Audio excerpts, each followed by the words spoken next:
ዘመድኩም ባጠፋው ጥፋት የኢትዮጵያ ቤተክርስቲያን የምትወቀስበት ምክንያት የለም። የኢትዮጵያ ኦርቶዶክስ ተዋሕዶ ቤተክርስቲያን እኔን ሌባ ሁን ብላ አላስተማረችኝ። ታንፈታለች። በእግዚአብሔር ስም እናመሰግናለን። ሁላችሁም አጨብጭባችሁ ደስታችሁን ግለጡ። መመረቅ በላይ በዚህ ሰዓት ሊያሳስበን ሊያስቆጨን የሚገባ ጉዳይ በዝቋላ አቦ በአመት አመት ስለሚገደሉ መነኮሳት አባቶች ነበረ ልናስብ የሚገባው። መልካም ነገር በሕዝብ መካከል ሲመለከቱ በሐዘን ልባቸው የሚሰበር ነገር ግን ደግሞ ያጡ የነጡ ድሆችና በቢላዋ የታረዱ በሰይፍ የተሰየፉ ሕፃናትን ደም ሲመለከቱ ልባቸው በደስታ የሚፈካ መሪዎች ባሉበት ሀገር። ሰላም እንደምናላችሁ ውድ የነሴቦ ቤተሰቦች፣ ቸሩ አምላክ እግዚአብሔር የተመሰገነ ይሁን። እኔ እጅግ በጣም ደህና ነኝ። ሁላችሁም እንዳላችሁበት የሰዓት አቆጣጠር እንደምናላችሁ ስለ ሁሉም ነገር እግዚአብሔር ይመስገን ልንል ይገባናል። ይህንን ሰሞን ትንሽ ተጠፋፍተን ነበር። ከቀናት በኋላ ነው ወደ ዩቲዩብ የተመለስነው። ይህንን ቪዲዮ በደንብ ላይክ አድርጉት። ይህንን ሰሞን ጠፋ ብለን ስለነበር ዩቲዩብ ቪዲዮአችን ወደ እናንተ የማድረስ አቅሙን ዝቅ ያደርገዋል። ሁላችሁም ላይክ በማድረግ ጉልበት ስጡት። ዛሬ በጣም ብዙ ርዕሰ ጉዳዮችን እናያለን። እኛ ከጠፋን በኋላ በጣም ብዙ ርዕሰ ጉዳዮች ተነስተዋል። እነዛን ርዕሰ ጉዳዮችን በትንሹ አይተን አንድ ርዕሰ ጉዳይ ደግሞ ሰፋ አድርገን የምንመለከት ይሆናል። ቻናሉን ሰብስክራይብ ያላደረጋችሁ ሰዎች ቻናሉን ሰብስክራይብ አድርጉ። እኔ ደግሞ ተመስገን ነኝ። ወደ ዋናው ርዕሰ ጉዳያችን ከመግባታችን በፊት አንድ በጣም ደስ የሚል ትምህርት አሰምቻችሁ የዲያነ ትምህርት ከዋናው ርዕሰ ጉዳይ ጋር ተያያዥነት ስላለው የምንቀጥል ይሆናል። ይህንን ትምህርት አይተን እንመለስ። ለምንድን ነው ጸሎቴ የማይሰማ ኃይሌ ደካማ የሆነው? የእግዚአብሔር ፊት ለምን ጠፋብኝ? የሰማይ መንገድ ለምን ተሰናከለብኝ? ምን ነው ሰርቼ አላተርፍ፣ ደክሜ አልሞላልህ አልኩ። አመድ አፋሽ ለምን ሆንኩ? ምን ቢጎድልብኝ ነው? ምን ቢርቀኝ ነው እያለኝ እንደሌለኝ የሆንኩት? ሞልቼ የምጎድለው ብኩንም ሆነው ለምንድን ነው? እኛ ውስጥ ነው ያለው ችግሩ። እኛ ያላራገፍነው ነገር ከውስጣችን አለ። ዘረኝነትና ጭፍን ብሔርተኝነት ፍጹም ነግሶ በተቆጣጠራት ሀገር ላይ የክርስቶስ ሆኖ እንደ መለየት ያለ እድለኛነት የለም። ኦርቶዶክሳዊነት ተነጥሎ መውጣት ነው። መጽሐፍ ከመካከላቸው ውጡ የተለያችሁን ይላል። ተለዩ። ዘረኝነቱ ከቤተ መንግስቱ የባሰ ቤተ ክህነት ውስጥ የሃይማኖት ሰዎች ላይ ብሷል። እርስ በራስ መጠራራት የክርስቶስ አይደሉም። እንደ ደቀ መዛሙርቱ እንደነዚህ እንደሁለቱ ጠውላጋ ሰባኪያን፣ ጠውላጋ መነኮሳት፣ ጠውላጋ ካህናት፣ ጠውላጋ ዲያቆናት ሞልተዋል። እንደኔ አይነቶቹ ዘረኞቹ፣ ክፉዎቹ፣ የጠወለጉት የክርስቶስ ሙቀት ያላለመለማቸው ተነቅለው ወደ ዓለም የሚሄዱ መድኃኔዓለም ይመልሰን ሁላችንንም። አሜን። ሁላችን መድኃኔዓለም ይመልሰን። እንግዲህ ለቤተክርስቲያናችን በጣም ትልቅ በሽታ ከሆነው ነገር መካከል ዘረኝነት ነው። እንግዲህ አብዛኛውን ሰው እግዚአብሔርን ከማምለክ ይልቅ ወጥቶ ዘሩን ማምለክ ጀምሯልና ጸሎታችን ያልተሰማበት ምክንያት ምንድነው? ሁላችንም ዘረኞች ሆነናል። ከዘረኝነት እንውጣ፣ ጸሎታችን ይሰማ እያሉ መምህራችን በጣም ደስ የሚል ትምህርትን አስተምረውናል። እንደውም ስለ ዘረኝነት ሲነሳ ይህንን ሰሞን አንድ ርዕሰ ጉዳይን እያየን ነበር። በጣም መነጋገሪያ ነው። የቀሲስ ደበበ ጉዳይ። ቀሲስ ደበበ እንግዲህ አንዲት ዘማሪት ዮርዳኖስ የምትባል ልጅ በ14 ዓመቷ እንደደፈራት እና ከርሷም ልጅ እንደወለደ ልጁም የኔ አይደለም ብሎ እንደካደ እንግዲህ ሚዲያ ላይ ወጣ ስትናገር ሰምተናታል። ከሌላም ደግሞ ቃል ከምትባል ልጅ ሴት ልጅ እንዳለው እሷ ሚዲያ ላይ ወጣ ስትናገር ሰምተናታልና እንደው በኦርቶዶክስ ተዋሕዶ ቤተክርስቲያን አንድ ካህን ሊኖረው የሚገባው አንድ ሚስት ነው።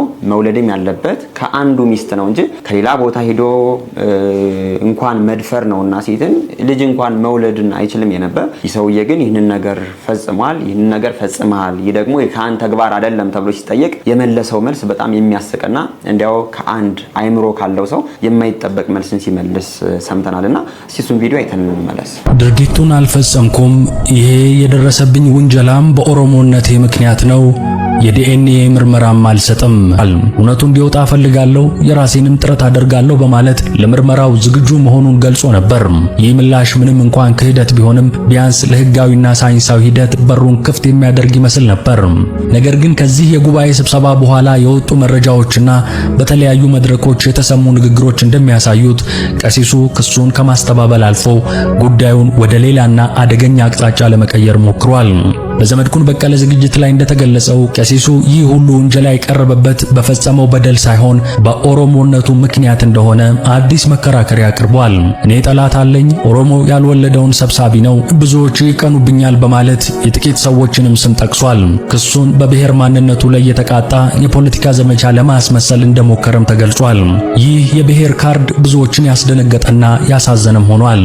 የሃይማኖት አባት ከቀረበበት ከባድ ያስገድዶ መድፈርና የሞራል ውድቀት ጥልቀት ጥያቄ ለመሸሽ አደገኛ የሆነውን የብሔር ማንነትን እንደ መደበቂያ ጋሻ ለመጠቀም መሞከሩ የችግሩን ጥልቀትና የተከሳሹን የተጠያቂነት ስሜት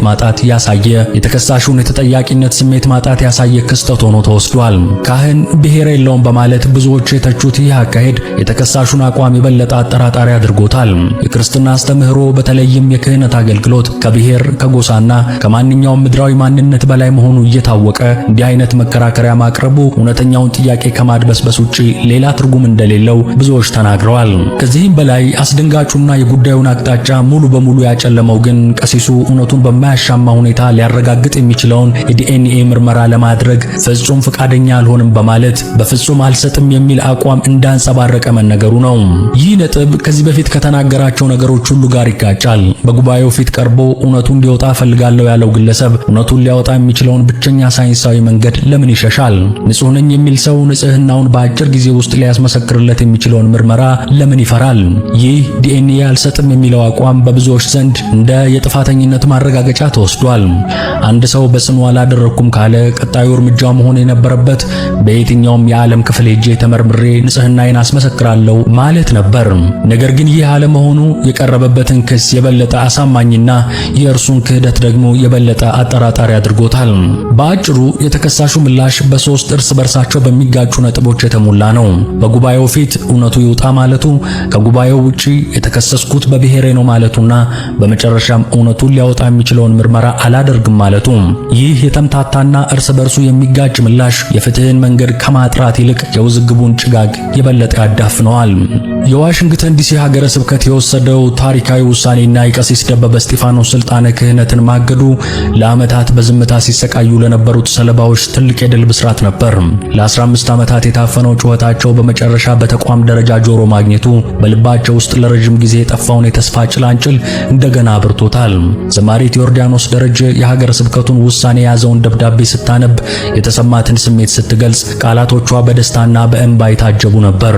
ሰውየው እንግዲህ ምላሹን ይህንን አድርጓል ማለት ነው። ከዚህ በፊት ይህንን ነገር አልፈጸምኩም እያለ ሲከራከር ሰምተነው ነበር። ከዛ በኋላ ግን ሀገረ ስብከቱ ያንተ ልጅ አለመሆኑን በዲኤንኤ ይመርመር ሲባል አይ እኔ በዲኤንኤ አልመረመርም፣ እንዲህ አይነት ፈተና መከራ እየመጣብኝ ያለ ኦሮሞ ስለሆንኩ ነው እያለ ሲናገር ሰምተነዋል። አሁን ላይ ስለ ኦሮሞነት፣ ስለ አማራነት፣ ስለ ትግሬነት አይደለም እያወራን ያለ ነው፣ ስለ ክህነት ነው። አንድ ካህን ምን መሆን አለበት የሚለውን ነገር ነው አስምረን እያወራን የምንገኘው። እንግዲህ ሰውዬ የካህንን መስፈርት አታሟላም ከተባለ እንትን ዘር ስለሆንኩ አይደለም መፍትሄ የሚሆነው፣ የተባለውን ነገር ቀርቦ ሊያደርግ ነው የሚገባው። አሁን ላይ ግን ሰውየው ያንን ነገር ስለፈጸመ ዲኤንኤ አልመረመርም፣ እኔም ይህንን ነገር አላደረኩም፣ ይህ ሁሉ ነገር፣ ይህ ሁሉ ፈተና፣ ይህ ሁሉ የውሸት ወሬ የሚመጣብኝ ኦሮሞ ስለሆንኩ ነው ያለ ቃል በቃል ሲናገር እንግዲህ የሰማነው እንገኛለን። ምን ትሉታላችሁ? አሁን ይህንን ሰው አሁን ላይ በዚህ መልኩ ነው ቤተክርስቲያናችን በዘረኝነት ተጠላልፋ እንዲህ በሽታ የሆንባት ብዬ ነው እንጃ ብቻ ምን እንደሚባል አላቅም።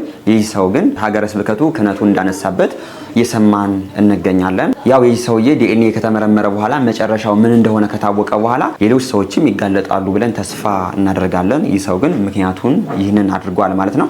አንዳንድ ሰዎች ደግሞ የሚያነሱት ሀሳብ አለ። እንዲያው አባቶችን ለምን ትተቻላችሁ? አባቶች ይህን ነገር አያደርጉም እያሉ አንዳንድ ሀሳቦችን የሚያነሱ ሰዎች አሉ። እንዲህ አይነት ሰዎች አባቶችን አይወክሉም። በትልቁም ቢሆን ቤተክርስቲያን በዚህ የምትወከል አይደለችም። በእኔም አትወከልም፣ በእናንተም አትወከልም። ሁላችንም በዳዮች ነን፣ ሁላችንም ኃጢአተኞች ነን። ቤተክርስቲያን የምትወከለው በመሰረታት በጌታችን በመድኃኒታችን በኢየሱስ ክርስቶስ ነው እንጂ በእንዲህ አይነት ሰው ቤተክርስቲያን አትወከልም። በእንዲህ አይነት ሰው አባቶች አይወከሉም። ስንት አባቶች አሉ ለቤተክርስቲያን ብለው መከራን የሚቀበሉ ለቤተክርስቲያን ብለው ስንት መስዋዕትነትን የከፈሉ። እነዚህን አባቶች ነው እንዲያውም እንዲህ አይነት ሰዎች እያሰደቡ የሚገኙትና ሁላችንም አይምሯችን ሰፋ አድርገን የዚህን ሰው መጨረሻ እንድናይ ሊሆን ይገባል እንጂ ለምንድነው አባቶች እንደዚህ የምንለው የሚባል ነገር አሁን አያስፈልግም ለማለት ነው። እስኪ ከዚህም ጋር ተያይዞ አንድ ቪዲዮ ላሳያችሁ። በምንም ተነስቶ ዘመድኩን ባጠፋው ጥፋት የኢትዮጵያ ቤተክርስቲያን የምትወቀስበት ምክንያት የለም። የኢትዮጵያ ኦርቶዶክስ ተዋሕዶ ቤተክርስቲያን እኔን ሌባ ሁን ብላ አላስተማረችኝም። ቀጣፊ ሁን ብላ አላስተማረችኝም። ሰካራም ዘማዊ ሁን ብላ አላስተማረችኝም። እኔን ጠንቋይ ሁን ብላ አላስተማረችኝም። መተተኛ ሁን ብላ አላስተማረችኝም። ደቦችን አስለቅስ ብላ አላስተማረችኝም። ሙዳየ ምጽዋት ስበር ብላ አላስተማረችኝም። ጋለሞታ ሁን ብላ አላስተማረችኝም። በአፍም በመጽሐፍም የለም። የኢትዮጵያ ቤተክርስቲያን ንጽሕት ናት፣ ቅድስት ናት።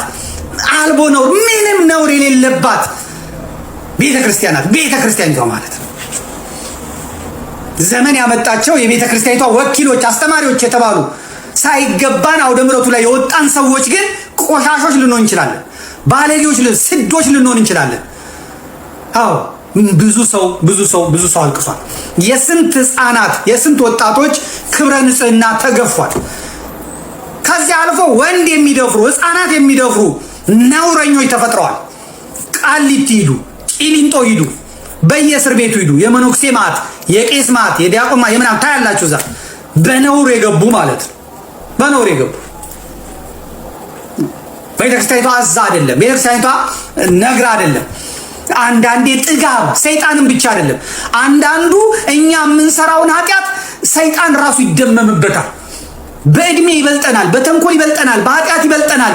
ነገር ግን ይሄንኛውን ኃጢአት ይሄንኛውን ውሸት እንዴት እኔ ሳላውቀው ሁላ ብሎ የሚገረምብን ይመስለኛል ራሱ ሰይጣን። ምን አይነት ሰው ነው እኔ ይሄንን አላውቅም እስኪል ድረስ ማለት ነው። እውነት ነው ወንድማችን ዘመድኩ እንደሰማችሁት ነው። ማንም ግለሰብ እንግዲህ ቤተክርስቲያንን አይወክልም። የሚሰራው ስራ ቤተክርስቲያን ናት የሰራቸው አይባልም። ይህ ሰው እንግዲህ ይህን ነገር በመፈጸሙ አባቶች እንደዚህ ናቸው የሚል ሰው የለም። ሰውየው የሰራው ራሱ ነው እንጂ አባቶች ተሰብስበው ይህን ነገር እንዳላደረጉት ሁላችንም እናውቃለን። ይህ ነገር ልክ አይደለም። ይህ ያደረገው ነገር ደግሞ ክህነትን አያሰጥም ብለን ነው እየተከራከርን የምንገኘውና አሁንም ቢሆን መጨረሻውን ማወቅ ይጠበቅብናል እንጂ አባቶችን ማቃለል እንዳልሆነ ሁላችንም ኦርቶዶክሲያን ልናውቅ ይገባል ማለት ነው። ወደ ቀጣይ ርዕሰ ጉዳያችን ደግሞ ስንሄድ ይህንን ሰሞን በጣም መነጋገሪያ የሆነው ርዕሰ ጉዳይ ምንድነው? የአዲስ አበባ አስተዳደር እንግዲህ ለቤተክርስቲያኗ ሁለገብ የሆነ ህንፃን ሰርቶ አስረክቧል። ያንን ማስመልክቶ ቤተክርስቲያናችን ለአዳነች አቤቤ ሽልማትን ሰጥቷል። ይህ ጉዳይ እንግዲህ በጣም መነጋገሪያ ሆኗል። መነጋገሪያ የሆነበት ምክንያት ምንድነው የሚለውን ቪዲዮን አይተን አንዳንድ ነገሮችን አብረን የምንመለከት ይሆናል። አንተንታለች በእግዚአብሔር ስም እናመሰግናለን። ሁላችሁም አጨብጭባችሁ ደስታችሁን ግለጡ። አሁን ምስክር ወረቀት ነው እንደምታዩት። አመስግነው አንድ ላይ አሁን ሁላችንም የከተማ አስተዳደሩ ሊደረግ የሚችለው ቤተክርስቲያን ልትምትችለው ይሄ ስለሆነ እንጂ ከዚህ በላይ ሊመሰገን የሚገባው ስራ ነው የሰራው። ክብርት ከንቲባ ወይዘሮ አዳነች አቤቤ የህንፃውን ቁልፍ በዚህ ሰዓት ለብፁዕ ቅዱስ አባታችን ያስረክቡልናል። ሁላችንም በጭብጨባ እንደግፋለን ማለት ነው። ቁልፉ ብፁዕ ቅዱስ አባታችን ለብፁዕ ጠቅላይ ስራ አስኪያጃችን በእውነት ለብፁዕ አቡነ ሳዊሮስ ለእድለኛው አባት አስረክበዋል። አመስግኑላቸው። ሁሉም እድል ይፈልጋል። እግዚአብሔር የፈቀደው ሰዓትና ጊዜ ሁሉም በሰዓቱ በጊዜው ሆኗል። ያለ እርሱ የሚሆን ነገር የለም። ስለሆነም የከተማ አስተዳደሩን ከልብ እናመሰግናለን። በዚህ መልኩ እንግዲህ ቤተክርስቲያናችን ለአዳነች አቤቤ ሽልማትን ሰጣለች። ያው ለምን ቤተክርስቲያናችን ሽልማት ሰጠች አይደለም ዋናው ነጥብ። ይህንን ነገር ህንፃ መሰራቱ መልካም ነው። ቤተክርስቲያናችንም ህንፃውን መረከቡም ጥሩ ነው፣ ደስ የሚያሰኝ ነገር ነው። ግን ዋናው ጉዳይ ምንድነው የሚለውን ነገር ወንድሞች አንዳንድ አስተያየቶችን ሲሰጡ ነበር። ቪዲዮዎችን አይተን እኛም ደግሞ ጠቅለል ያለ ሀሳብ መጨረሻ ላይ የምንሰጥ ይሆናል። ሰላም እንዴት አላችሁ? ከዚህ ህንፃ መመረቅ በላይ በዚህ ሰዓት ሊያሳስበን ሊያስቆጨን የሚገባ ጉዳይ በዝቋላ አቦ በአመት አመት ስለሚገደሉ መነኮሳት፣ ስለ ሀገር ሰላም፣ ስለ ቤተ ክርስቲያን አንድነት የሚጸልዩ በአመት አመት ግን በግፍ ለሚታረዱ መነኮሳት አባቶች ነበረ ልናስብ የሚገባው። ቤተ ክርስቲያን እኮ ብዙ ህንፃዎች አሏት። ህንፃ አይደለም የሚያስፈልጋት ዛሬ በህንፃው ውስጥ ኖሮ ህንፃውን የሚያስተዳድር አካል ነው የሚያስፈልገው። ስለዚህ ስለ አባቶች መሞት፣ ስለ አባቶች ግድያ ምንም ሳይቆጫችሁ ወይም ደግሞ ሳይቆረቁራችሁ ስለ ህንፃ ምርቃት የምታወሩን ከሆነ በዚህ ዘመን እኔ የሚገባኝ በዚህ ዘመን አባቶች እንደሌሉ ነው የምረዳው። ሽቅብ ወደ ላይ እናንተን መናገር፣ እናንተን መኮንን፣ እናንተን ማስተማር አይቻልም። ያንን ስለምናቅ ነው እንደ ልጅነት እንደውችን ብታደርጉ ብለን ጥቆማ የምንሰጠውና እኔ እውነት ለመናገር በዚህ ሰዓት ልናስብ ልንመለከት የሚገባው የነበረ ጉዳይ በዝቋላ ስለሚገደሉ እንደው በዚህ አጋጣሚ አዲስ አበባ ከንቲባን ክብርት አዳነች አቤቤ ማግኘታችሁ ካልቀረ በዝቋላ አቦ ለሚገኙ መነኮሳት የተለየ ጥበቃ የተለየ ከለላ እንዲደረግላቸው ብትጠይቁ ነበረ ለኔ በግሌ እንደ ልጅነት የሚያስደስተኝ የነበረው። ግን ምን እንደሆነ አላቅም መሸላለሙን መርጣችኋል። ህንፃ ትልቅ ነገር አድርጋችሁ እያያችሁት ነው። በየደብሩ በየቤተ ክርስቲያኑ ትላልቅ ህንፃዎች እየተመረቁ ነውና ስለ አባቶቻችን ብናስብ እላለሁ። አመሰግናለሁ። ብፁዓን አባቶች ሆይ ለሽልማት ብቻ አትምጡ። በወይዘሮ አዳነች አቤቤ የሚመራው የአዲስ አበባ ከተማ አስተዳደር በልማትና በእርጅና ምክንያት በፈረሰው ህንፃ ምትክ ያስገነባውን ህንፃ አጠናቆ ለቤተ ክርስቲያን ማስረከቡ በጣም ደስ የሚል ዜና ነው። ተያይዞም ብፁዓን አባቶቻችን ለክብር ከንቲባዋን ለማመስገን የወርቅ ሀብል እየሰጡ እያየን ነው ከኋላ እንዳለው። እኔ በዚህ ሽልማት ላይ ምንም አይነት ተቃውሞ የለኝም። ከዚህ በላይም ሽልማት ቢሰጥ ደስተኛ ነው የምሆነው። ግን በዋናነት ግን ዛሬ ግን አባቶቻችንን ልጠይቅ ግን የመጣሁትኝ በተለይ ደግሞ የጠቅላይ ቤተ ክህነት ስራ አስኪያጅ ሆነው በቅርብ ጊዜ የተሾሙትን አቡነ ሳዊሮስ መጠየቅ የሚፈልገው በሲሚንቶና በድንጋይ የተገነባውን ህንፃ ለመመረቅ እንደዚህ ተሰብስባችሁ መጥታችኋል። ግን ሰኔ 15 2017 ዓ.ም ግን ህንፃ ስላሴ የዝቋላ መናኛ አባቶች ይህን ዓለም አንፈልግም ብለው በዋሻ ውስጥ ራሳቸውን አግልለው ዳዋ ተንተርሶ ጤዛ ለሰው የሚኖሩ አባቶች እንደዛ በግፍ ሲገደሉ ብዙ ኦርቶዶክሳኖች ፍትህ ለዝቋላ አባቶች እያሉ ማቅ ለብሰው ሲማጸኑ ሲያለቅሱ እናንተ ግን ዝም ማለት ለምን አስፈልጋችሁ? እውነት የአባት አንጀት እንደዚህ ነው? እነዚህ ሰዎች እንደ ዓለም ሰዎች የሚጨፍሩ የሚዘሙቱ ሌላ ነገር የሚያደርጉ የሚሳደቡ ሰዎች አይደለም። ራሳቸውን ከኃጢአት አስገዝተው ስለኛ ስለ ዓለም ስለተለያዩ ነገሮች በሙሉ ምሕረትን ከፈጣሪያችን የሚለምኑልን ሰዎች ናቸው። ስለዚህ የነዚህ የንጹሃን አባቶች ደም እኮ እንደ ራሔል እንባ ይጠራል። እውነት እናንተ እረኛ ደግሞ በጎቹን ለአውሬ አሳልፎ አይሰጥም። ለአውሬ በጎቹን አሳልፎ ከሰጠ የእረኝነት ስራው አደጋ ላይ ይወድቃል። መጨረሻ ላይ የአውሬ እረኛውንም ይበላል አሳዶ። ስለዚህ አሁንም ቢሆን አባቶቻችን አረፈደም ተነስታችሁ አሁንም ቢሆን ድምጻችሁን አሰሙ። የዝቋላ አባቶች አሁንም አደጋ ላይ እንደሆኑ ስጋታቸውን እየገለጹ ነው ያሉት። ስለዚህ ይሄ ነገር 1 ዓመት 2 ዓመት አይደለም 3ኛ ዓመቱ መጥቷል። አሁን የሚቀጥለውን ጊዜ መምጣቱ የማይቀር ጉዳይ ስለሆነ እንደ አባት ተነሱና ድምጻችሁን አሰሙ። ካለበለዚያ እግዚአብሔር ቁጣውን አሁኑኑ ነው የሚያወርድብን። ሌላው ደግሞ እኛ ኦርቶዶክሳውያን ተብዮች አጀንዳ ሁሉ ጊዜ ተቀባይ እንጂ ሰጪዎች አይደለንም። የሆነ ነገር ለ3 ቀን ለ4 ቀን ምናምን ነገር በቃ እንቧ ከረኝ ይባላል፣ የሆነ ነገር ይባላል፣ ይረሳል። አሁንም ቢሆን ይሄንን እንቅስቃሴ መጀመር መቻል አለብን። የዝቋላ አባቶቻችን ፍትህ ማግኘት መቻል አለባቸው። ወደፊት እኛም እዚህ አዲስ አበባ ውስጥም ያለን ሰዎች ሁሉ መስቀላችንን አርገን ማንሄድበት ቀን ሩቅ አይሆንም። ስለዚህ ስለራሳችን ማልቀስ መማጸን አለብን። አሁንም ቢሆን አባቶቻችን ወጥተው ድምጽ እንዲሰጡ ልጆቻችን አለላችሁ እንዲሉና ይሄን ነገር ከሚመለከተው አርጋ ተነጋግረው እንዲቆምልን እንፈልጋለን። ይሄን ቪዲዮ ሼር፣ ኮፒ ሊንክ፣ ሪፖስት እና ሜንሽን እያደረጋችሁ ለብዙ ኦርቶዶክሳውያን እንድታደርሱ በፈጣሪ ስም ጠይቃችኋለሁ። ወንድሞች እግዚአብሔር ይባርካችሁ። እንግዲህ የሰጡት አስተያየት በጣም ገንቢ የሆነና መሆን ያለበት ነገር ነው። አሁን ላይም ስለ ህንፃው አይደለም እያወራን የምንገኘው፣ ስለ አዳነች አቤቤ ሀብል ስለተሸለመች አይደለም። ለምን የወርቅ ጫማ አሰርተው አይሰጧትም? አሁንም ቢሆን ሁላችንም ይህ ጉዳያችን አይደለም። ግን ያንን ህንፃ ለማስመረቅ ስንት ጳጳስ እንደወጣ አይታችኋል። በጣም ብዙ ጳጳስ ነው ወጥቶ እንግዲህ ደስታውን እየገለጸ የሚገኘው። ቤተክርስቲያን ሀዘን ሲደርስባት፣ አባቶች ሲገደሉ፣ አባቶች ሲሞቱ ግን ማንም ድምጽ የሚሆን የለም፣ የሚወጣ ሰው የለም። በዚህ መልኩ ፖለቲካ ሲሆን ደስታ ሲሆን ግን ቤተክርስቲያናችን እያሉ በጣም ብዙ ጳጳሳትን እያየን እንገኛለን። አሁንም ቢሆን ሁላችንም ጥያቄያችን ምንድነው? በድንጋይ የተሰራ ህንፃ ሳይሆን በእግዚአብሔር እጅ የተሰራ ህንፃ ስላሴ አባቶቻችን የተገደሉ ነው። እነርሱ አባቶቻችን እንዴት መጠበቅ አለባቸውና እንዴት ነው ከዚህ በኋላ የኦርቶዶክሳውያኑ ሞት የሚቀንሰው የሚለውን ነገር አባቶች ሊያስቡበትና ጥያቄያቸው ሊያደርጉት የሚገባው ጉዳይ ይህ ነው የነበረው። ያን ህንፃ ገቢ ስለሚያመጣ ብቻ ግን አሁን ላይ ገቢ ትልቅ ነገር ስለሆነና ከአባቶችም የሚበልጥ ነገር ስላደረጉት አባቶች ትዝ አይላቸውም። ክርስቲያን ቢሞት፣ አባቶች ቢሞቱ፣ ገዳማት ቢቃጠሉ ማንም ድንቅ የሚለው ነገር የለም። ህንፃ ሲሰራ ገቢ የሚያመጣ ነገር ሲመጣ ግን እልል እሰይ ተብሎ እንግዲህ ሲቀበሉ እያየን እንገኛለን። አሁንም ቢሆን እየተናገርን ያለነው በምንድነው? ህንፃ በመሰራቱ ከፍቶን አይደለም። ለአዳነች አቤቤ ሀብል መሸለሟ ከፍቶን አይደለም። ለአባቶቻችን መነኮሳት፣ ሁሉም አባቶች ድምጽ ሊሆኑ ይገባል። ያነ ሞት አሁንም ቢሆን እንዳይደገም ሊደረግ ይገባል እንጂ በዚህ መልኩ ደስታውን እያመጡ ማሳየቱ፣ ለደስታው ሲሆን መውጣት፣ ለሀዘን ሲሆን በበዓት ተወስኖ ጸሎት ላይ ናቸው እንደዚህ ናቸው መባሉ ይህ ጥሩ አይደለም። ቤተክርስቲያናችንም አሁን ላይ መከራው የተደራረበባት መጥቷል። በጣም ብዙ ኦርቶዶክሳውያን በኦርቶዶክስነታቸው ሞተዋል። እንዲያው በኦርቶዶክስነቱ ሰው እንዳይሞት መደረግ ነው እንጂ እንዲያው በድንጋይ የተሰራ ያው ህንጻ እየዞሩ ማስመረቅ ይህ ትርጉም ኑሮት እንዳልሆነ ሁላችንም ኦርቶዶክሳውያን ልንገነዘብ ይገባናል ማለት ነው። ይህንን ሰሞን በጣም መነጋገሪያ ከሆነው ርዕሰ ጉዳይ መካከል እንግዲህ የህንጻው መመረቅና ለአዳነች አቤቤ ደግሞ ቤተክርስቲያኗ የወርቅ ሀብል መስጠት ነው።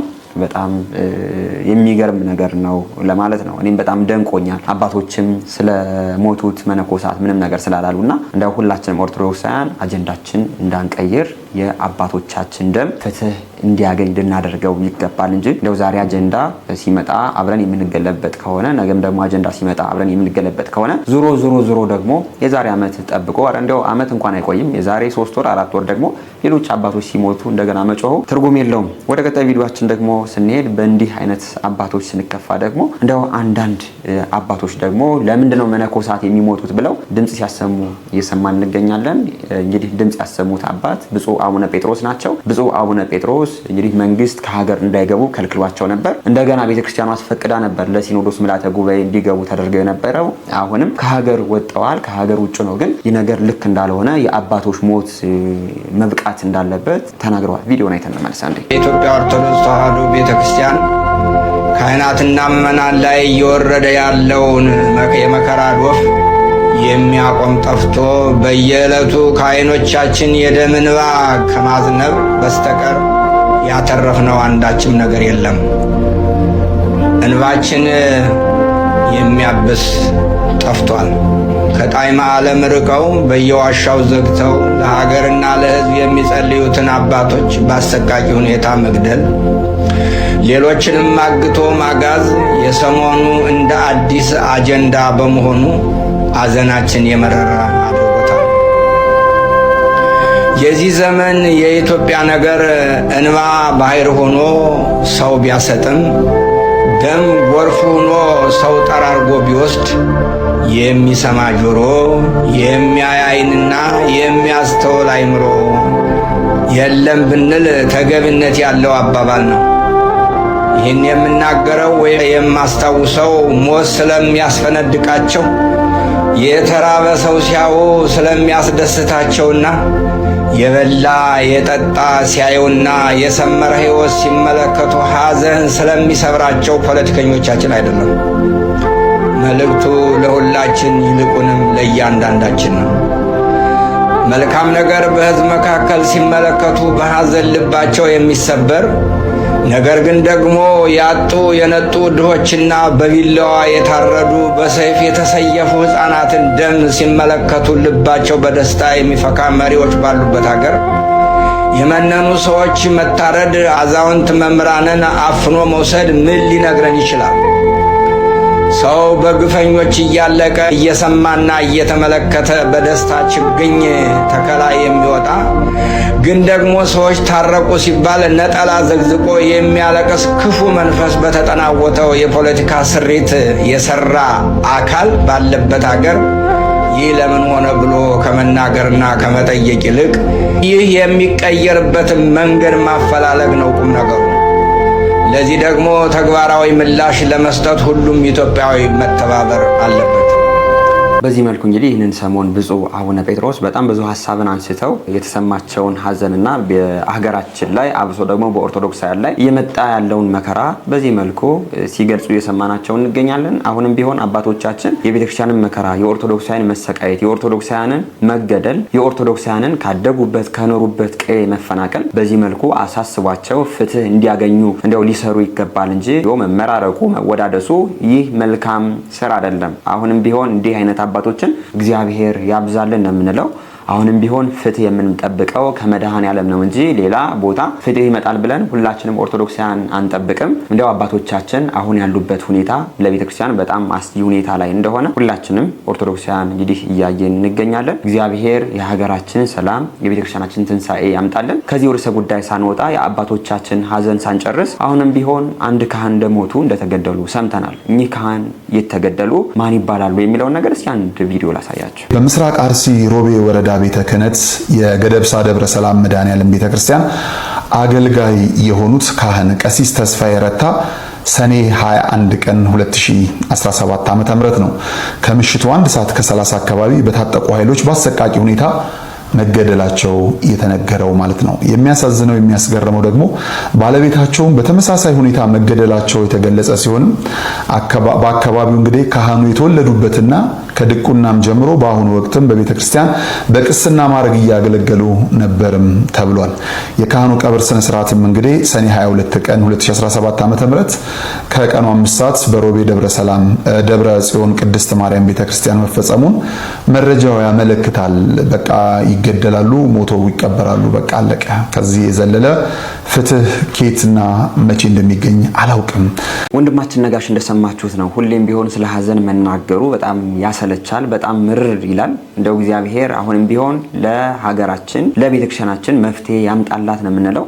በዚህ መልኩ ነው ኦርቶዶክሳውያኑ ካህናቱ መነኮሳቱ እየተገደሉ የሚገኙት። አባቶቻችን ሊያለቅሱ የሚገባው አባቶቻችን ሊጠይቁ የሚገባው የኦርቶዶክሳውያንን መሞት፣ የካህናቱን መገደል፣ የመነኮሳቱን መገደል በገዳም ጸሎት ያደረጉ የሚገኙ በዋሻ ያሉ ዳዊት ብቻ ያነገቡ መቁጠሪያ ብቻ ያሰሩ መነኮሳት ሲገደሉ ለምን ተገደሉ ብሎ ነው ጥያቄ መጠየቅ ያለበት እንጂ እንዲያው ደስታው ላይ ብቻ መገኘት ይህ መልካም አይደለም። ቅድም ተናግሬያለሁ። አሁንም ቢሆን ቤተክርስቲያናችን እየሄደችበት ያለው መንገድ የሚያዋጣ መንገድ አይደለም። አባቶቻችን አሁንም ቢሆን የምትሄዱበትን መንገድ ዞር ብላችሁ ልትመለከቱት ይገባል እንላለን። እንደው ከዚህም ጋር ተያይዞ ይህንን ሰሞን አንድ ቪዲዮ እያየው ነበረ፣ የአቡነ ሩፋኤል ቪዲዮ። እንደው አንዳንድ አባቶች ስለሞቱ ስለ መነኮሳት ስለሞቱ ስለ ካህናት ድምጽ እየሆኑ አይተናቸዋል። አንዳንዶቹ ደግሞ ዘራቸውን ሲያቀነቅኑ በሞተ ሰው መቃብር እየሄዱ ፖለቲካቸውን ሲሰሩ እያየን እንገኛለንና አቡነ ሩፋኤል ያደረጉት ነገር ይህንን ሰሞን መነጋገሪያ ሆኗል። በሃጫሉ መቃብር ላይ ሄደው ይህንን ነገር አድርገዋል። ኦሮምኛ አልሰማም። ኦሮምኛ የምትሰሙ ሰዎች ካላችሁ የተናገሩትን ነገር ስሙት። እንግዲህ የማትሰሙ ሰዎች ካላችሁ ግን አብረን በትንሹም ቢሆን የተተረጎመ አለ፣ እርሱን የማነብላችሁናል። እስኪ ቪዲዮ ላሳያችሁ። ያሉ መተከና ቀብሳቴታ ዳቆት አዳሉ ኦማጎቹን እንደኝ ዋቀዮን ልቡኬ አብርሃሚቲ ይስሐቅ ብረናፋ ገልቹ ሀጫሉ አኒስ ሲቦዴኑፋ ሀጫሉ ምን ዋቀዮ ሲፋት አይቋሉ ሀጫሉ ኡመተ ከናፍዱ እቺ ኦሮሞ ኡመተ ኦሮሞዳ ጎታ ይጣፉ አመንቲቴ ሞቶቴ ኪዳነ ምሕረት ይያለ ኪዳነ ምሕረት ሞቱማ ዋቀዮ ሲፋት ዋቀዮ እኮ ኢጋ አቤል አየሌዳን ዋምቴ አየል ኢጋ አቤል እንደሰማችሁት ነው እንግዲህ አቡነ ሩፋኤል በሃጫሉ መቃብር ላይ ሄደው በዚህም በዛም ነው እንግዲህ ካሜራማኑ እየዞረ ሲቀርጻቸው ያየነውና ያሉትን ነገር አብረን እናንበበው። ከአንድ አባት የሚጠበቅ ነገር ነው የማይጠበቅ ነገር ነው የሚለውን ነገር አብረን የምንፈርድ ይሆናል። ኦሮምኛ የምታዳምጡ ሰዎች እንግዲህ አቡነ ሩፋኤል የተናገሩት ነገር ሲተረጎም ልክ ነው አይደለም የሚለውን ነገር ኮሜንት ላይ ጻፉልን። አቡነ ሩፋኤል ግን የተናገሩት ነገር ይህንን ይመስላል። ሃጫሉ ምንም ማድረግ አልቻልኩም፣ ነፍስህን በአብርሃምና በይስሐቅ አጠገብ ያስገባልኝ ይላል። ይህ ምንም ችግር የለበትም፣ አሜን የሚባል ነገር ነው። ቀጣዩ እኔም ከአንተ በኋላ እመጣለሁ ብለዋል። አዎ ማንም ከሞት የሚቀር እንደሌለ ሁላችንም እናውቃለን። ቀጣይ ሃጫሉ ልጄ ለኦሮሞ ሕዝብ እኮ አንተ ለእምነትህም እኮ አንተ ኪዳነ ምሕረትን ተወዳት ነበር አዎ እውነት ነው። ሀጫሉ እንግዲህ ኦርቶዶክስ አማኝ ነበር። ሀጫሉ ደምህን እግዚአብሔር ይቀበልልህ፣ እግዚአብሔር ቃየልን ጠርቶ የወንድሙን የአቤልን ደም እንደጠየቀ ደምህን እግዚአብሔር ይበቀልልህ። እውነት ነው። እንግዲህ አርቲስት ሀጫሉ በግፍ እንደተገደለና እስካሁንም ያው ፍትህ እንዳላገኘ ይታወቃል። አሜን፣ እግዚአብሔር ደሙን ይበቀልለት እንላለን። ወደ ቀጣይ እንግዲህ ወደ ተናገሩት ነገር ስናልፍ ሀጫሉ ሀጨኮ በቋንቋችን ለህዝብ የታገልክ ነፍስ በሰላም ተረፍ። አሜን፣ በሰላም ተረፍ። እውነት ነው። የተቀበርከው ልጆችህንም ያሳድግልህ። አሜን። ሀጫሉ ምንም ላደርግልህ አልችልም፣ ነፍስህን ፈጣሪ ይቀበል። አሜን። ነፍሱንም ፈጣሪ ይቀበል። እንዳንተ መሆን አንችልም፣ ፈጣሪ እንዳንተ እንዲያደርገን እንማጸናለን ይላል። ቀጣይም የተናገሩት ነገር አለ። ይህ ንግግር ከአንድ አባት የሚጠበቅ ነገር ነው። አዎ እንግዲህ በአንድ ፍትህ ባላገኘ ሰው ሂዶ ለዛ ሰው መጸለይ፣ ለዛ ሰው እግዚአብሔር በአብርሃምና በይስሐቅ አጠገብ እንዲያኖረው ማድረግ ምንም ስተት የለበትም። ግን ይህ ነገር እሳቸው የተናገሩት ነገር ፖለቲካ ነው። አሁንም ቢሆን ከአንድ አባት አይጠበቅም ይጠበቃል ብላችሁ እንድትገመግሙት ያመጣሁት ምንድነው? እሳቸው ሀጫሉ ኦርቶዶክስ ስለሆነ አይደለም ሂደው እያነቡ የሚገኙት። ሀጫሉ ኦሮሞ ስለሆነ፣ ሀጫሉ ለኦሮሞ ህዝብ የታገለ ሰው ስለሆነ ነው ያው ሂደው እያነቡለት የሚገኙትና የሚያነቡት እንባ ደግሞ ያዞ እንባ ነው እንጂ እውነት ከውስጣቸው እያነቡ እንዳልሆነ ያስታውቃል። ለምን? ለካሜራ ብለው ነው። ይህ ነገር ደግሞ ልክ አይደለም። አሁንም ቢሆን ማስመሰሉን እንተው። እንግዲህ ከአቡነ ሩፋኤል የምንጠብቀው ነገር ምንም ነገር የለም። ለቤተክርስቲያን በጣም ብዙ መዘዝ ያመጡ አባት ስለሆኑ እንዲያው እሳቸው መልካም ነገር ያደርጋሉ፣ እሳቸው መንፈሳዊነትን ያስተምራሉ ብለን ማንም ኦርቶዶክስ የሚጠብቅ የለም። ይህንን ነገር አድርገዋል። አሁንም ቢሆን እሳቸው የሚፈልጉት የሀጫሉን መንገድ ነው። በኦሮምነታቸው መሞትን ነው አብነት ያደረጉት ሀጫሉን ነው። አንድ ጳጳስ አብነት ማድረግ ያለበት ተሰውቶ መሞት የሚፈልግ ከሆነ ቅዱስ ጊዮርጊስን ነው አብነት ማድረግ ያለበት እንጂ አንድ ዘፋኝን አይደለም አብነት ማድረግ ያለበት። ሀጫሉ ኦርቶዶክስ ነው። አዎ ኦርቶዶክስ ነው። ግን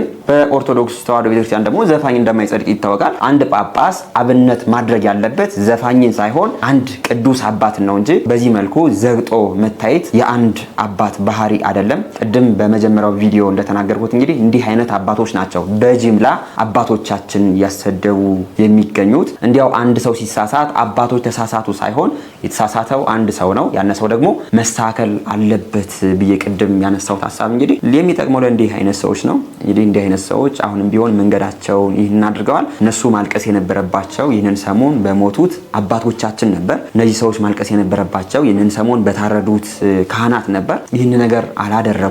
ለምን? በዘር ስለማይመስሏቸው ለሀጫሉ ያለቀሱለት፣ ለሀጫሉ በመቃብሩ ቦታ ሄደው እንደዛ እየየው ያሉ ያዙ ይልቀቁኝ ያሉ ለምንድን ነው? ኦሮሞ ስለሆነ፣ እሳቸውም ደግሞ ለፖለቲካ ስለፈለጉት ነው። አሁንም ቢሆን ከአቡነ ሩፋኤል እኔ ይቅርታ አድርጉልኝ የምጠብቀው ነገር የለም። ከተሳሳትኩ ይቅርታ። እናንተ ያላችሁን አስተያየት ኮሜንት ላይ ጻፉልን። ቪዲዮአችን እንቀጥላለን። ታዲያ ስመጣ በጭውውታችን መካከል የአገልግሎት ነገር ተነሳና በእውነት ለመናገር ኢትዮጵያ አሁን እዚህ መከራ ውስጥ የገባችበት ምክንያት ምንድን ነው ብለዋል። እኔ ሲመስለኝ ኢትዮጵያ ሀገራችን ቅድስት ቤተክርስቲያን ለገባችበት መከራ ቁጥር አንድ ተጠያቂ የቤተክርስቲያን አገልጋዮች ነን ብያለሁኝ። እንዲህ ስትል እኮ ህዝቡን ነፃ ማውጣት ነው። ህዝቡ ሳላጠፋም አሉኝ አጥፍቷል። ያውም የበለጠውን የከፋውን ጥፋት ያጠፋው ህዝቡ ነው። ነገር ግን ቅድሚያ ተጠያቂነቱ ከአገልጋዩ ራስ አይወርድም። ምክንያቱም አገልጋዩ የተቀመጠ በጉን ለመብላት አይደለም። እረኛ የሚቀመጥ በጉን አድርጎ ለመብላት ሸልቶ ጠጉሩን ልብስ አድርጎ ለመልበስ አይደለም። መጀመሪያ የሚቀድመው ምንድነው? መንጋውን መጠበቅ አለበት። መንጋው መጠበቅ አለበት። ደህና ዋላችሁ። ሁላችን ላጠፋነው ጥፋት በእግዚአብሔር ፊት ዋጋችንን እንከፍላለን። ነገር ግን እጥፍ ክፍያ የሚከፈል ግን ለአገልጋይ ነው። አገልጋይ ሲባል ግን ቄስ፣ ጳጳስ ማለት ብቻ አይደለም። በአጠቃላይ አገለግላለሁ ብሎ መድረክ የወጣ በሙሉ ይህንን ኃላፊነት ይወስዳል። ለምን ቢባል ህዝቡ ኃጢአትን ያበዛት ማንን አይቶ መልካም ይሰራል? ሊቃውንት አስቡት እስኪ። ማንን ምሳሌ ያድርግ? ምሳሌ መሆን የሚችል በአደባባይ የምታውቁት ሰው አለ? ቅድስና ያለው የምታውቁት አለ? በነገራችሁ ላይ መድረኮቻችን ላይ ቅድስና ያለ ሰው ስለሌለ ቅድስና ያላቸው የሚመስሉት አጥማቂ ምናምንቴ የሚባሉ ሰዎች ህዝቡን ጨርሰው ወስደውታል። በነገራችሁ ላይ ከቤተክርስቲያናችን ታላላቅ ሊቃውንት በላይ ዛሬ የሚሰሙ አጥማቂ ባህታዊ ነን የሚሉ ሰዎች ናቸው አይደለም? ለምን? በሌላቸው ቅድስና የላቸው፣ ነገር ግን መገለጥ አለን፣ ተአምር እንሰራለን፣ ድውይ እንፈውሳለን ይላሉ። ሰይጣን ደግሞ በምትሃት ያደርግላቸዋል። ተናወላችሁ። ሲሞን መሰሪ በሮሜ ሀገር በሮሜ ግዛት ውስጥ መሰሪው ሲሞን ሐዋርያት ሥራ ምዕራፍ 8 የምታገኙት መሰሪው ሲሞን ሐዋርያት በሀገሪቱ ስላልነበሩ የነበሩ ክርስቲያኖችም ልባቸው የጸና ምሳሌ የሚሆናቸው ሰዎች ስላልነበረ ገብቶ ያስታቸው ነበረ። በምትሃት ታምራት ያደርግ ነበረ። ተውት ሌላውንና በረቂቅ ያጋንንት ኃይል ወደ ደመና ያደርግ ነበረ ሲሞን። ሰው ሲያረጋግጣችሁ ታውቃላችሁ? እንዴት ዋላችሁ? አሁን ያሉት ሰዎች መቼም መወራበራን ጋሪና ወጣን ይላሉ አይደል? ወደ ላይ ሲወጡ ግን አላየናቸው አይደል? ሲሞን መሰሪ እነ ናኦስ ግን እንዲህ ያደርጉ ነበረ። አስገራሚ ነገር አይደለም። በነገራችሁ ላይ ሞት ማንሳት ምን ያስገርማል? ደህና ዋላችሁ? እንኳን ይሄ አጭበርባሪው ማህበረሰብ ጥንት ቅዱሳን ሞት ያስነሱ በገዛ ስልጣናቸው ነው ወይስ እግዚአብሔር ያስነሳላቸው? ንገሩኝ። እግዚአብሔር ያስነሳው እኮ። ለእግዚአብሔር ሞት ማስነሳት ከባድ ነገር ነው? ምንም አያስደንቅም እኮ። የመድኃኔዓለም የሚደንቀን እርሱ መሞቱ ነው። የመድኃኔዓለም የሚደንቀን የእርሱ ሞት ነው። ለእኛ ሲል የሆነው ተዋልዶ ነው። በጣም የሚያስደንቀው በእውነቱ ሰው መሆኑ ነው የሚደንቅ። ታምር መስራት ለእግዚአብሔር ምን ድንቅ ነገር አለው? ሰዎች ታምራት ሲሰሩ ለነገሩስ አሁን ኢንተርኔት ላይ ስትመለከቱ ማጂሻንስ የሚባል አለ። ማጂክ የሚባል እኛ ሀገር ምንድነው ስሙ? ማጂክ አስማት ጥንቆላ ጥንቆላ ወይም ደግሞ ምትሃት ነው የሚባል። አስማት አይባልም። አስማት ደግሞ ምንድን ነው? ስሞች ማለት አይደል? እና መጥፎ ነገር ነው። ንገሩኝ እንጂ ዝም አትበሉ። በኋላ ያላችሁ አስማት ትፈራላችሁ። እግዚአብሔር የሚለው ቃል ስም ነው አይደለም? ንገሩኝ። አማኑኤል የሚለውስ? መድኃኔዓለም የሚለውስ? ኢየሱስ የሚለውስ? ክርስቶስ የሚለውስ? በአንድ ላይ ሲጠቀለል ምን ተብሎ ነው የሚጠራው? አስማት። እንዴ ታዲያ አጥማቂ ነኝ ባዩ ሁሉ በየቦታው ምን ይላል? የቤተ ክህነትን ሰው ለማጣላት ለማስጠላት ምን ይላሉ? አስማተኞች እኮ ናቸው። አዎ እኔ አስማተኛ ምን ተሆነ? እቺን ደግሞ የቲክቶክ ሰው ቁርጥ ያደርግልና ይሄው በአንድ በት መሰከር ይላል። እቺ ብቻ ይቆርጣል። እኔ አስማተኛ ነኝ ለትለት ቆርጦ ይሄው አላልናችሁ? መተተኛ እኮ ነው ይሏችኋል። እንደዚህ ነዋ ተባዩ የዚህ ዓለም። እኔ የጌታ ኢየሱስ ክርስቶስ እኛን ለማዳን ሲል የተጠራባቸው ስሞች በአንድ ላይ አስማት ስለምጠራ አስማተኛ ነኝ። ስለዚህ ማጂክ ምትሃት ነው እንጂ አስማት አይደለም። ምትሃት ሲባል ሁለት አይነት ነገር አለው። አንደኛው ማጭበርበር፣ ያልተደረገውን ነገር እንደተደረገ ማስመሰል። ደህና ዋላችሁ?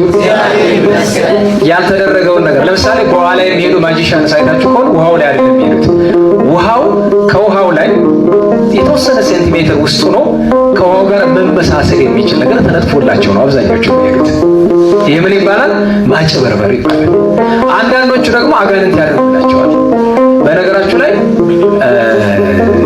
ሰይጣን የማይችለው መንግስተ ሰማያት ማስገባት ነው። በዚህ ምድር ምንም የሚያቅተው ነገር የለም። ምን ያቅተዋል? ሰይጣን ፍቅር አያውቅም፣ ትሕትና አያውቅም፣ ቅድስና አያውቅም። ሌላ ነገር ግን አያቅተው። በጣም እናመሰግናለን መምህራችን፣ ደስ የሚል ትምህርትና ያስተማሩን። እግዚአብሔር የአገልግሎት ዘመናቸውን ያርዝምልን እንላለን። የዛሬ ቪዲዮዎቻችን እነዚህን ይመስሉ ነበር። በጣም ብዙ ርዕሰ ጉዳዮችን እንደዳሰስን ይታወቃል። በንግግሬ ግን ያጠፋሁት ነገር ካለኝ ኮሜንት አድርጎኝ። ያው በቪዲዮአችን የቀሲስ ደበበ ጉዳይ ምን ደረጃ እንደደረሰ ያው ደግሞ ይህን ሰሞን በጣም መነጋገሪያ ርዕሰ ጉዳይ የነበረው ቤተክርስቲያን ለአዳነች አቤቤ የሰጠችው ስጦታ ነው። በዛም ጉዳይ በጣም ብዙ ሰው ብዙ ነገር ብሏል። ሶስተኛ ደረጃ ደግሞ የብፁዕ አቡነ ሩፋኤል ጉዳይ በጣም መነጋገሪያ ርዕሰ ጉዳይ ነበር። በእነዚህ ርዕሰ ጉዳዮች እናንተ ምን አስተያየት ሰጡባቸዋላችሁ የሚለውን ነገር እስኪ ኮሜንት ላይ ጻፉልን። ለትንሽ ጊዜያት ጥያቄና መልሱን አቋርጠነው እንደነበር ይታወቃል። በጣም ይቅርታ ብለናል። ከዚህ በኋላ ግን በፕሮግራማችን ጥያቄና መልስ ይኖራል። ዛሬም ጥያቄ አዘጋጅተናል። ጥያቄውን አይተን እንመለስ። የዛሬው ጥያቄያችን በቤተ ክርስቲያናችን ስርዓት ለህመምተኞች የሚደረገው ምስጢር የትኛው ነው? ሀ ምስጢረ ቁርባን፣ ለ ምስጢረ ጥምቀት፣ ሐመርሃ ምስጢረ ንስሐ፣ መ ምስጢረ ቀንዲል። የዛሬ ጥያቄያችን በጣም ቀላል ነው። ሁላችሁም እንግዲህ መልሱን ኮሜንት ላይ እንድታስቀምጡልን ስል አሁንም ቢሆን ደጋግሜ እናገራለሁ። ይህንን ቪዲዮ ላይክ ያላደረጋችሁ ሰዎች ይህንን ሰሞን ትንሽ ጠፋ ብለን ስለመጣን ቪዲዮ በጣም ለብዙ ሰው የመዳረስ አቅሙ ዝቅ ስለሚል እናንተ ላይክ በማድረግና ለወዳጅ ዘመዶቻችሁም ሼር በማድረግ ይህንን ቪዲዮ ጉልበት ስጡ ትላለሁ። ለቻናላችንም አዲስ የሆናችሁ ሰዎች ቻናሉን ሴብ ሆነው እኔ ደግሞ ተመስገን ነኝ። ቻናሉን ሰብስክራይብ በማድረግ ቤተሰብ ሆኑ። ቻናላችን ወደ 94000 ቤተሰቦችን አፍርቷል። አሁንም ቢሆን ሰብስክራይብ በማድረግ እንግዲህ 100,000 ቤተሰቦችን እናፍራ። እናንተም ቢቀርቡ የምትሏቸውን ቪዲዮዎች ከታች በምትመለከቷቸው የቴሌግራም እና የቲክቶክ አካውንቶቻችን ላኩልን። አይተን ለእናንተ የሚገቡትን ወደ እናንተ የምናደርስ ይሆናል። በሌሎች አስተማሪና ወቅታዊ ቪዲዮዎች እስከምንገናኝ እኔንም እናንተንም ቸር ያቆየን። ሁሉበታል ብልሰትንቀ ለዚህ ያደረስከኝ ጌታዬ ማነ